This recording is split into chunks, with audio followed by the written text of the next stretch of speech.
Finance ministers and leading private sector players from 57 countries are meeting in the Egyptian resort of Sharm el-Sheikh to explore business and economic activities or opportunities across the Islamic Development Bank's member countries. Now, the gathering is part of the bank's 47th annual meeting with the theme Beyond Recovery, Resilience and Sustainability.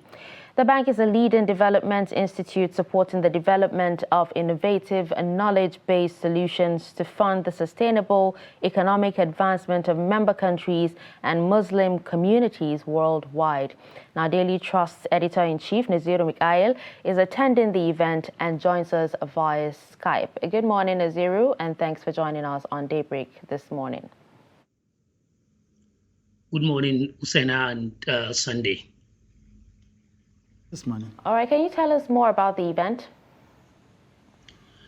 So the event taking place here is the largest gathering of member states of the Islamic Development Bank. We have more than 2,500 delegates in attendance. These include finance ministers, experts, chief executive officers of leading private and public financial institutions, investors, and entrepreneurs from different parts of the world, because the membership of the bank cut across all the continents of the world, from Africa to Middle East to Asia to Eastern Europe and to some countries in the Americas, because it's not only the Muslim majority countries that are members. The bank also admits meetings in countries with the Muslim population. So it's the largest gathering, and they're doing different things. Different side talks, meetings, seminars are taking place, discussing virtually almost every sector of the Islamic finance. For example, the former Nigerian Minister of Finance, Dr. Mansour Mukhtar, who is the bank vice president on operation, while addressing a press conference yesterday, he explained some of the measures that the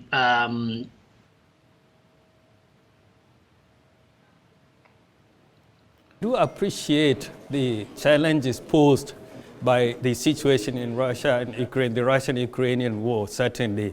And largely, of course, in terms of the impact on particularly commodity prices and oil prices and food prices in particular. We do know that many of our member countries rely a lot on imports from these countries. In some instances, up to 70% of their food imports is from these places. So they are now facing difficulties in accessing these supplies. And in addition to that, of course, we know that prices have escalated. So this is exacerbating existing vulnerabilities. Many of these countries, including Nigeria, have been facing issues with climate change, drought-induced shortages, and low productivity in the agriculture sector.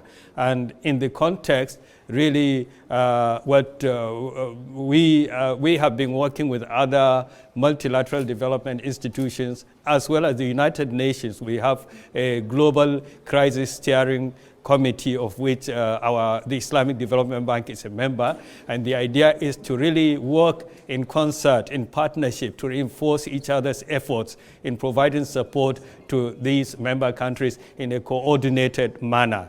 And the emphasis, of course, is really should be on strengthening the resilience of the food system in these countries. So paying attention to how we can support agriculture development initiatives in terms of enhancing productivity, in terms of facilitating greater access to market, in terms of improving access to inputs, seeds, etc. And in Nigeria, in many African countries, we have, in some African countries, we have supporting them with projects, agricultural rice value chain project that's intervening across the entire sector to strengthen production and marketing of rice to make them. Okay, we'll take a short break so we can reconnect with Mr. Naziru, and we'll be right back.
To every politician, as the campaigns gain momentum and passions begin to rise, remember, the errors of your opponents do not make you a success.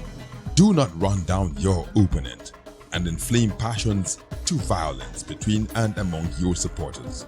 What counts is what you plan to do for the electorate and how you intend to relieve their sufferings and bring succor. Nigeria is in dire need of patriotic leaders at all levels, leaders who will make national development their priority. Concentrate on telling the electorate what you intend to do when you get into office. Focus on making your vision clear to the electorate. Don't engage in verbal abuses, fake news or speeches. Keep dealing with issues that will bring progress. You win the hearts and minds of the people by being above board, by being civil, patriotic, and showing empathy. Let's join hands to make the 2023 elections peaceful. A message from the National Orientation Agency.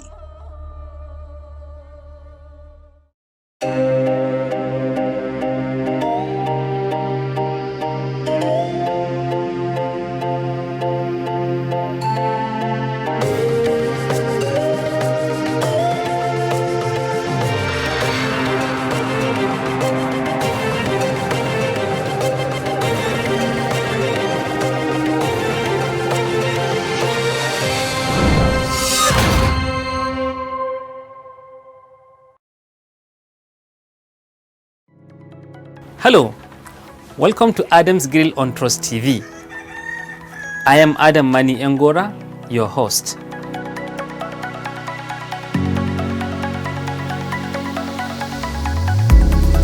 In this program, we will be introducing you to a different style of cooking.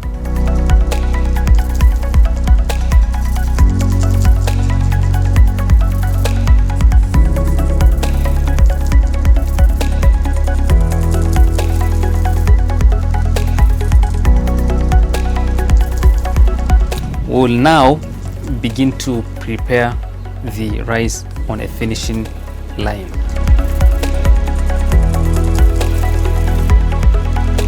Here is an opportunity for you to watch, learn, and practice. If you don't make your food to be your medicine, then medicine will become your food.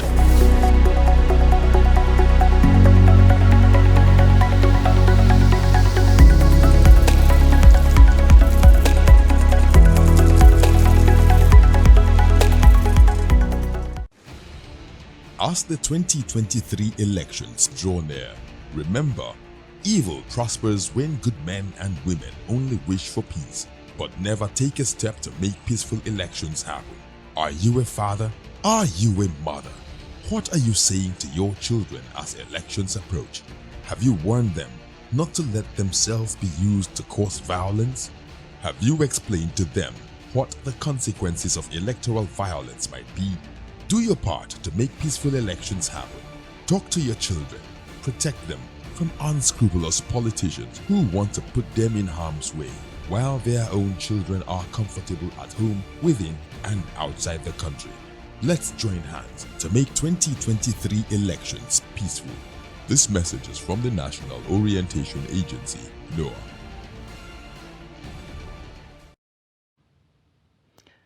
Thank you very much for joining us. If you're just tuning in, this is Daybreak on Trust Television, and we are at this moment being joined by Nazir Mikhail, the editor-in-chief of Daily Trust newspaper, who is attending the Islamic Development Bank annual general meeting in Egypt. And prior to that break, he was giving us a rundown of some of the major developments in the first day of the meeting, which also included resolutions to support Nigeria and other African countries to tackle food crisis. You're welcome back again, Nazir. I hope the connection would allow us see through this conversation.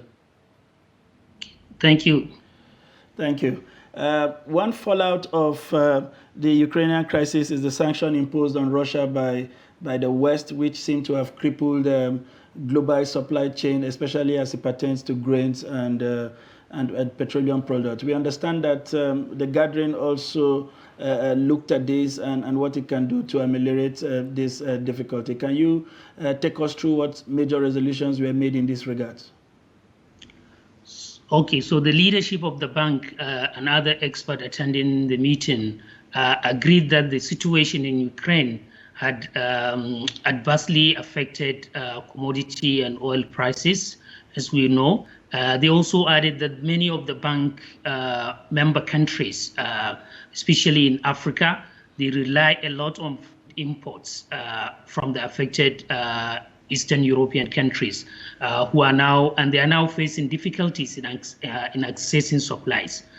So in addition to this problem, the bank, in trying to resolve it rather, the bank is now working with partners like the United Nations, WTO, that's the World Trade Organizations, in trying to see how can some of these countries be exempted from the sanctions imposed on Russia, for example, as a result of its invasion of Ukraine. So Dr. Mansour was saying they're really trying to convene the United Nations and other partners to ensure obstacles to trade as a result of the sanctions are addressed. This is what he said. Collectively, we are also working with other MDBs and with the UN to ensure that we lobby effectively to remove obstacles to trade, to ensure there is smooth flow of commodities, because what's happening is that some of these countries now are blocking access to their commodities, and even the ban on the sale of on the purchase of Russian and Ukrainian wheat is causing collateral damage to some of our countries. So we are advocating that we need to, along with WTO, that we need to really have some exemptions to ensure that there is a flow of food to these countries. All right, Naziru, there are lots of issues, discussed around, food security, and prices and insecurity in many, African countries, especially the Sahel region. This is where, the bank has a lot of members. Now, has this been discussed so far?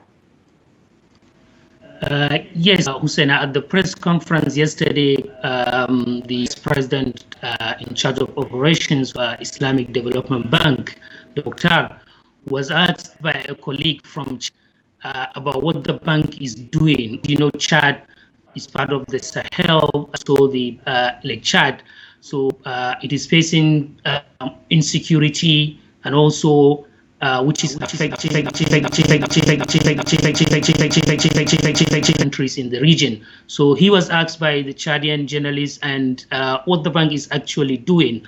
So he was very categorical in saying the security and agriculture in the Sahel is very important to the bank because some of these very important member countries are located in that region, and they are working with partners to mobilize resources to address it in a way that will ensure the security of farmers, the security of farms, and also ensure that the food supply chain is not impacted by the insecurity in that region. This would also include supporting the development of the Lake Chad to ensure that the countries and the people living in the region benefit from the resources that are there. Thank you very much. It appears the first day was loaded with quite a number of issues as it borders on the activities of member nations. You are going into the second day of deliberations today. Can you give our listeners and viewers a clue of what to expect from the AGM today? Okay, so the meeting today will continue where it stopped yesterday. There will be a lot of sessions, especially on good governance and poverty. There is a report on poverty index to be presented today. The session will be chaired by the Egyptian Minister of Budget and Development. And this research was carried out in partnership with the University of Oxford. They have a center on poverty eradication. So it was a joint research. It will be presented and experts will discuss it. There will also be signing of agreement and memorandum of understandings between some governments and private institutions all around development and making sure that the recovery from pandemic is not hampered by some of the challenges being posed by, let's say, the war in Ukraine, for example. So this is some of the things that are going to take place later today. Okay, so what should Nigeria expect from the summit, being a member of the bank, considering the, economic realities that it is facing today? Yes, we all know that the situation in Nigeria, for example, the rising food prices, oil prices, the situation in Ukraine has not helped matters in Nigeria in any way. And then the insecurity in different parts of the country. So all you put this together, coupled with the rising debt and also the struggle to repay the debt.